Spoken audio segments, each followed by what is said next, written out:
అయనవృత్తీయ చేప కథ ఒకటి. చిన్న చేప పెద్ద బుద్ధి. ఒకసారి ఒక చిన్న చెరువులో నాన్న, కుమారుడు కలిసి చేపలు పట్టేందుకు వెళ్లారు. నాన్న పెద్దగా వల వేసి చేపలు పట్టడం మొదలుపెట్టాడు.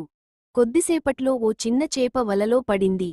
అప్పుడు చిన్న చేప మాట్లాడడం మొదలుపెట్టింది. నన్ను వదిలెయ్యండి.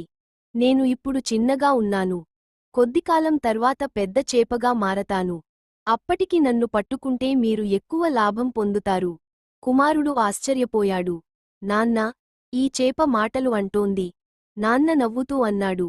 అది మాటలు కాదు బాబూ, కష్టపడే వారికి ఏదైనా సరే చాకచక్యంగా ఉంటాయి.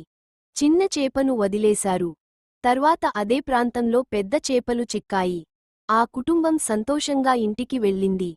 నీతి: సమయం సమంగా ఉండాలి. తాడితో పాటుగా తాళం కూడా బలంగా ఉండాలి. సమయాన్ని చాకచక్యంగా ఉపయోగించాలి.